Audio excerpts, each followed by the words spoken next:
Pinagpalang araw sa inyo lahat mga kaibigan, mga kapatid. Kumusta na kayo? Ingat po tayo sa tindi ng init ng panahon ngayon. Ang title ng ating lesson ngayon is The Great Commandment. The Great Commandment Part 1. Basahin natin yung versikulo sa Deuteronomy chapter 6 verse 5. And thou shalt love the Lord thy God with all thine heart, and with all thy soul, and with all thy might. Itong The Great Commandment ay may mga references ito sa New Testament dun sa Book of Matthew, Mark, and Luke. Dito sa ating pag-aaral, pag-uusapan natin actually yung pag-ibig ng Diyos, the love of God. This is very related to my lesson na ang title is The Love of God. Merong 5 parts. At dito pagtutuunan natin ng pansin o merong isang katanungan na sasagutin natin na bakit great commandment itong thou shalt love the Lord thy God. Kung kaya magkakaroon tayo ng part 1 at part 2 kasi malawak at eternal ang pag-ibig ng Diyos. Maraming salamat sa mga kaibigan, kapatiran, mga kamag-anak na walang sawa na sumusubaybay, nanonood, nagre-react, nag-heart ng aking mga videos sa Facebook and also dun sa YouTube. I-ready po natin yung ating mga Bibles sa Matthew chapter 22 verse 36 to 40. Master, which is the great commandment in the law? Jesus said unto him, Thou shalt love the Lord thy God with all thy heart, and with all thy soul, and with all thy mind. This is the first and great commandment. And the second is like unto it, Thou shalt love thy neighbor as thyself. On these 2 commandments hang all the law and the prophets. Ang senaryo dito ang Panginoon ay nagtuturo sa mga tao, sari-saring mga tao. Okay? At andun yung mga Pariseyo at mga Saduseyo. At nagtanong yung isang lawyer, siguro Pariseyo ito, at tinanong niya kung ano yung great commandment in the law. So, sinagot ang Panginoon yon. Okay? Thou shalt love the Lord thy God with all thy heart, and with all thy soul, and with all thy mind. Kung mapapansin nyo, kaiba to dun sa Deuteronomy chapter 6 verse 5 na binasa natin kanina. Na doon nakalagay, and with all thy might. Dito, with all thy mind. So, dito merong discrepancy na parang merong mali. Hindi mali yung sinabi rito ng Panginoon Kristo. Ang reason dito, kasi yung mga writers nito, ito dito sa Book of Matthew, kung ano lang yung natatandaan niya, kung ano yung na-pick up niya sa pagpapaliwanag o yung pagkikwento ng Panginoon Kristo, yun yung nire-record niya. Yan yung natandaan niya. Kasi meron pang ibang verses, katulad sa Book of Mark at saka Book of Luke, na medyo merong karagdagang information. Pero the same person yung nagsalita doon, Panginoon Kristo. Okay? Balikan natin itong Deuteronomy 6:5 na binasa natin kanina. Dito, with all thy might, hinighlight yung word na might. Kasi yung word na might ay maraming meaning. Maaring ito ay might means power, means strength. Okay, dalawang meaning. So, dun sa Book of Mark, nalagay yung word na strength. Okay, tingnan natin. Mark chapter 12 verse 29 to 30. And Jesus answered him, The first of all the commandments is, Hear, O Israel, the Lord our God is one Lord. And thou shalt love the Lord thy God with all thy heart, and with all thy soul, and with all thy mind, and with all thy strength. This is the first commandment. Hinighlight ko dyan yung word na mind at saka yung all thy strength. Na yung word na might dun sa Deuteronomy 6:5, ang katumbas niya yung with all thy mind and with all thy strength. Okay? Na maganda yung pagkaka-expound ni Saint Mark. Hinighlight ko yung words na first of all kasi maraming first Merong first commandment dun sa Exodus 20 na sinasabi, Thou shalt have no other gods before me. Thou shalt not make unto thee any graven image. So and so forth. Na ito ay hindi ginamit ng ating mga kaibigan ng mga Katoliko kasi against dun sa kanilang sistema. Naipaliwanag ko na rin to sa aking video dun sa The Purpose of the Scripture na magkaiba yung first commandment dun sa great commandment. Dito naman tayo sa Luke chapter 10 verse 27. And he answering said, Thou shalt love the Lord thy God with all thy heart, and with all thy soul, and with all thy strength, and with all thy mind, and thy neighbor as thyself. So maganda rin yung explanation dito, yung sinulat dito ni Luke, na pinag-combine niya na yung Great Commandment first, di ba? Tapos yung second, yung and thy neighbor as thyself. Kung naalala nyo, etong background picture natin, ginamit ko to dun sa aking video na ang title ay Why Did Jesus Teach in Parables? Kasi itong sagot ng Panginoon Jesucristo na Great Commandment, utos to na naka-address sa lahat ng tao. Okay? Pero ito ay parabolic ang dating. Kasi hindi to applicable sa lahat ng tao, pero pwede nilang itry o pwedeng subukan.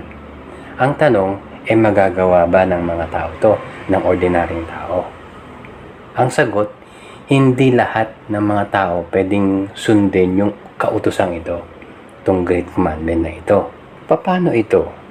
Para malaman natin, tingnan natin yung context dito sa Luke chapter 10. Kasi kaiba yung senaryo dito sa Luke chapter 10 kaysa dun sa naunang books na dun sa Matthew at saka sa Mark, magkapareha sila ng senaryo. Pero dito iba. Kasi dun sa verse 25, yung nagtanong dito yung lawyer, iba yung tanong. So, ibang lawyer ito. Hindi katulad nung nauna, na ang tanong niya sa verse 25, Master, what shall I do to inherit eternal life? At iba rin yung sagot ng Panginoon Jesucristo. Ang sagot niya, tanong din, what is written in the law? How readest thou? Sumagot yung lawyer. At sinagot niya yung Great Commandment. Okay, sa verse 27. At sinagot ng Panginoon sa kanya, thou hast answered right. Tama yung sagot niya. So, yung Great Commandment ay paraan din para ang tao maligtas. Okay, kapag nagawa mo yung Great Commandment, maliligtas ka. Kasi, tinanong, paano magkakaroon ng buhay na wala hanggan eh. So, ibig sabihin, paraan din ng kaligtasan yung Great Commandment. Ito rin yung paraan ng kung paano ka magkakaroon ng pananampalataya. And also, ito rin yung paraan para yung tao ma-born again. Kasi yung born again dun sa John chapter 3, salvation din yun. At ang paraang ito ay tumutukoy o magtuturo sa'yo sa paraan ng kaligtasan o magtuturo sa'yo sa persona ng Panginoon Jesucristo. Okay? Kaya nabanggit ko kayo na paraan ng kaligtasan, way of salvation. Sabi dun sa John chapter 14, verse 6, I am the way, the truth, and the life. Ang sabi ng Panginoon Jesucristo. Nabanggit ko na ito ay parabolic kasi itong thou shalt love na yung tinutukoy na love dito, obviously, is the divine love, agape love ng Panginoong Diyos, ng Panginoon Jesucristo. Na ang ibig sabihin na yung isang tao maliligtas kapag siya ay nakatanggap ng pag-ibig ng Diyos. Okay? Yung nakatanggap, hindi yung makuha mo o magawa mo. Kasi hindi mo pwedeng makuha eh. Kasi sabi ko nga na yung pag-ibig ng Diyos ay katulad ng salvation. Ang salvation is salvation by grace through faith. Sabi sa Ephesians chapter 2 verse 8 and 9, di ba? So ganun din yung pag-ibig ng Diyos na hindi mo siya ma-acquire, hindi mo siya makukuha. Kundi yan ay kusang ibinibigay ng Diyos sa gusto niyang ibigay. Sabi dun sa 1 John chapter 4 verse 19, we love Him because He first loved us. Na siya yung nagbigay ng pag-ibig niya sa atin para tayo mag-respond sa Kanya na ibigay natin siya. Kaya itong Great Commandment, ang makakagawa lang nito ay yung mga taong may pananampalataya sa Panginoon Jesucristo, yung mga tunay na anak ng Diyos. Okay? Yung iba, hindi nila magagawa to.